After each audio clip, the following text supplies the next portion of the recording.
Cantonment express में आप सभी का स्वागत है। पिछले वीडियो में आपने देखा था कि महाराष्ट्र के छात्र 7 छावनी परिषद पास के महानगर पालिका में विलय की गति तेज हो गई है और जिसमें सी लैंड को अलग कर दिया गया। एक्सीजन जो हम कहते हैं, मायने उसको छाट देना है, तो सी लैंड को अलग कर दिया गया है और अलग करने की प्रोसीजर्स में गति आ गई है। तो देखिए, जो 7 कैंटोनमेंट है महाराष्ट्र के, उनमें देहू रोड जो पूना में है, खड़की वो भी पूना में है, और पुणे कैंटोनमेंट, ये 3 कैंटोनमेंट है।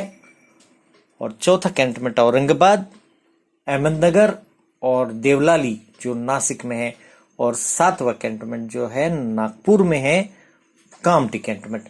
ये ऐसे कुल मिलाकर 7 कैंटोनमेंट जो है ये विलीन होने जा रहे हैं और उसकी गति तेज हो चुकी है। तो फिर से एक प्रश्न आता है कि बाकी के जितने भी कैंटोनमेंट्स है, वहां की जितने भी स्टेट्स है और स्टेट गवर्नमेंट्स है, ये स्टेट गवर्नमेंट की तरफ से पहल होना चाहिए। तो जैसे ही ये पहल होती जाएगी, अलग अलग 62 कैंटोनमेंट जो है वो विलय और विलयन और मर्ज की तरफ बढ़ते चले जाएंगे। तो ये एक विषय आता है कि विलय जब होगा तो क्या होगा।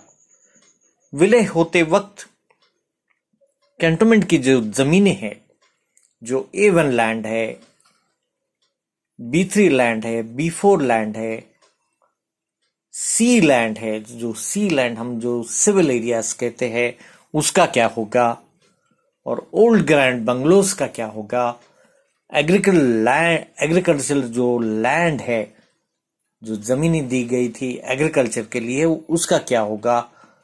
ऐसे बहुत सारे प्रश्न सभी कैंटोनमेंट के 62 कैंटोनमेंट के जो लोग हैं उनके मन में ये विचार आ रहे हैं और क्वेश्चन के ऊपर क्वेश्चन आते चले जा रहे हैं।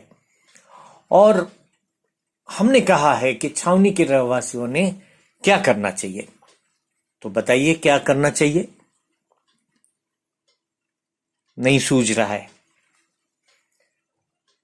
कुछ हम कैंटोनमेंट एक्सप्रेस की तरफ से जो हमने विश्लेषण किया, तो उसके कुछ क्लूज और उसके कुछ एक्शन प्लान जो हम कहते हैं, उसमें एक सबसे बड़ा और इम्पोर्टेंट ये है कि जितने भी नोटिफिकेशंस और जितने भी GRs गवर्नमेंट ऑफ महाराष्ट्र या गवर्नमेंट ऑफ जो भी स्टेट गवर्नमेंट है उसके भी आ रहे हैं, उसके ऊपर ध्यान रखिए।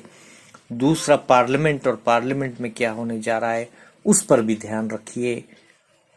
तो मैं समझता हूँ और हम समझते हैं कि मर्जर की प्रोसीजर्स पर अपडेट रहिए। अपडेट रहने से बहुत कुछ काम आसान हो जाएगा। और देखिए, आज के इस वीडियो में हम देखेंगे कि बैरकपुर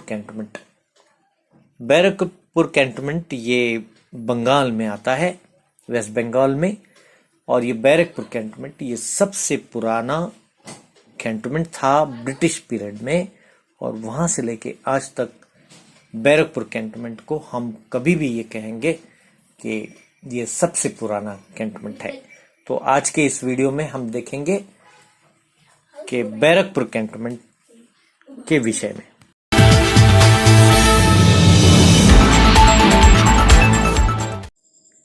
ये जो पिछली क्लिप आपने देखी, उसमें हमने कैंटोनमेंट एक्सप्रेस ने ये कहा था कि is this a British cantonment and let us convert it into a democratic cantonment.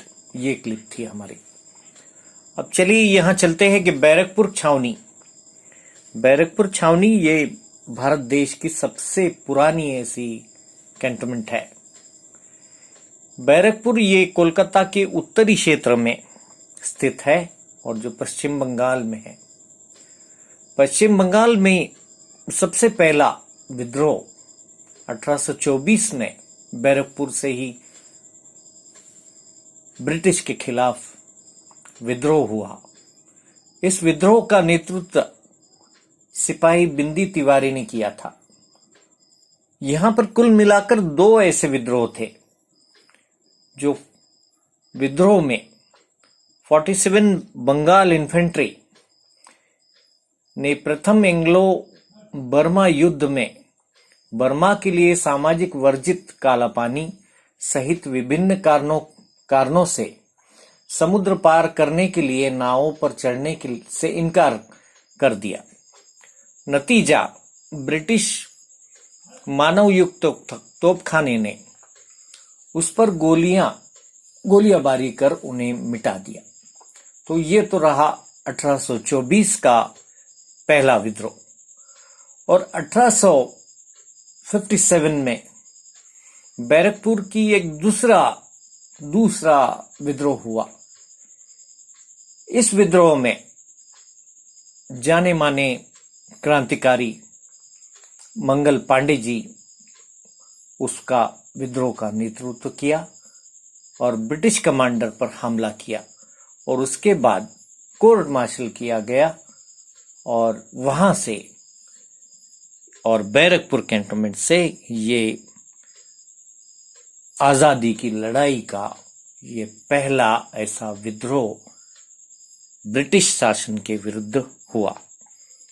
तो इस कारण हम इस विषय में अभी आपको इसलिए लेकर गए थे कि ये इतना बड़ा कार्यकाल 1824 से लेकर आज हम 2021 या 2022 में ये 2 सालों में कैंटोनमेंट एक्ट जो हमारा 1924 से चला जा रहा था, तो 1924 से हम ब्रिटिश कानून का इम्प्लीमेंटेशन कर रहे थे। तो ये सोचिए कि 1824 से लेकर 1924 और 1924 से लेकर 2003 में ये नया कानून जो आया था कैंटोनमेंट एक्ट 2006, इसमें कुछ अमेंडमेंट्स हुए।